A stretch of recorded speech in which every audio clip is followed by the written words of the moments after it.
Assalamualaikum warahmatullahi wabarakatuh.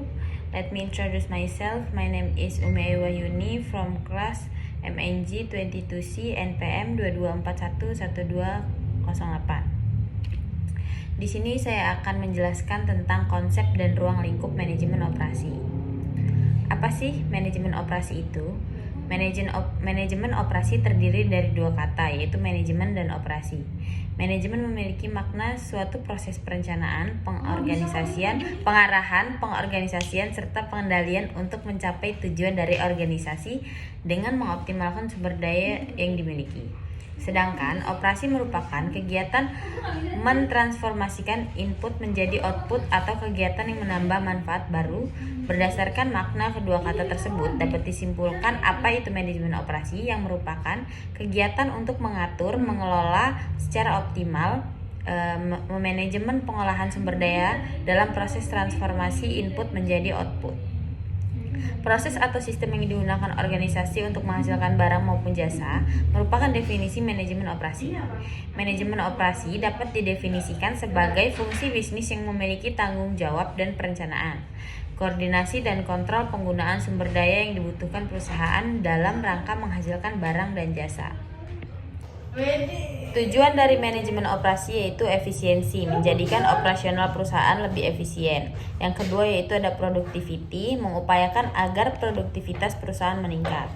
Yang ketiga ada ekonomi, menekankan biaya atau pengeluaran yang terkait dengan berbagai kegiatan perusahaan supaya beban perusahaan lebih ekonomis. Yang keempat ada quality, melakukan peningkatan kualitas perusahaan baik terkait produk maupun jasa. Yang kelima ada reduced processing time, menekankan waktu proses produksi. Dengan berkurangnya waktu produksi, produk yang dihasilkan pun makin banyak. Selanjutnya ada ruang lingkup manajemen operasi. Yang pertama ada perencanaan. Ruang lingkup perencanaan akan berusaha semaksimal mungkin menghasilkan jasa barang yang sesuai dengan harapan konsumen, baik dari segi kualitas, harga, keuntungan, dan lain sebagainya. Yang paling penting adalah merencanakan beberapa biaya operasional yang akan digunakan untuk melakukan kegiatan operasional perusahaan. Yang kedua ada pengendalian. Adapun ruang lingkup yang kedua adalah pengendalian, yaitu sendiri berhubungan dengan pengendalian rencana produksi. Tujuannya supaya perusahaan bisa tercapai maksimal. Yang ketiga ada sistem informasi produksi. Sesuai dengan namanya, ruang lingkup satu ini akan menuntut manajemen operasi untuk mengolah berbagai informasi di perusahaan dengan tepat, cepat, dan akurat.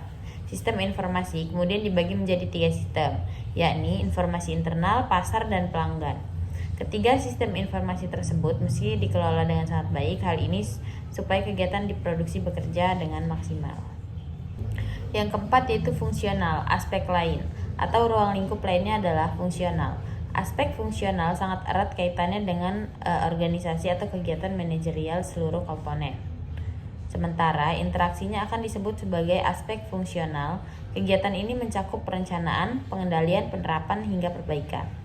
Yang kelima ada struktural, berkaitan dengan pengaturan komponen di sebuah perusahaan. Adapun tujuannya ialah untuk membangun sebuah sistem manajemen yang terintegrasi dan juga bisa berinteraksi antara satu dengan yang lainnya. Yang keenam ada lingkungan. Ruang lingkup terakhir adalah lingkungan, yang menjadi salah satu ruang lingkup yang mesti diperhatikan karena strategi manajemen operasional harus bisa melihat potensi sekitar demi meningkatkan produksi. Selanjutnya ada fungsi manajemen operasi. Yang pertama ada fungsi perencanaan. Sesuai dengan namanya, tahap ini meliputi semua kegiatan awal, mulai dari penentuan barang atau jasa yang akan diproduksi sehingga jadwal kampanye marketing. Fungsi perencanaan juga mencakup penggunaan sumber daya serta fasilitas lain untuk menghasilkan suatu produk. Itulah alasan mengapa seseorang manajer operasional dituntut bisa mengembangkan program kebijakan dan prosedur yang dibutuhkan untuk mencapai tujuan operasi perusahaan. Selanjutnya ada fungsi pengorganisasian. Untuk menjalankan semua kegiatan bisnis, kamu perlu menentukan jumlah sumber daya manusia yang dibutuhkan. Selain itu, kamu juga perlu menetapkan kapabilitas atau skill set yang memenuhi kebutuhan bisnis. Dengan kata lain, seorang manajer operasional perlu membentuk struktur individu, grup, atau divisi dalam sebuah sistem operasional. Tentu saja hal tersebut demi mencapai tujuan perusahaan. Yang ketiga ada fungsi penelaah. Dalam operasi manajemen perlu ada peninjauan setiap kegiatan operasi dan produksi. Maka dari itu, salah satu fungsinya adalah penelaah. Tahap ini meliputi semua kegiatan untuk memperoleh keterangan tentang setiap kegiatan operasi dan produksi. Selanjutnya ada fungsi pengawasan. Yang terakhir, tetapi tidak kalah penting adalah fungsi pengawasan.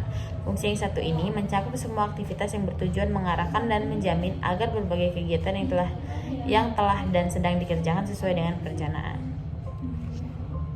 Terima kasih, sekian itu saja yang dapat saya sampaikan. Kurang lebihnya saya mohon maaf. Wassalamualaikum warahmatullahi wabarakatuh.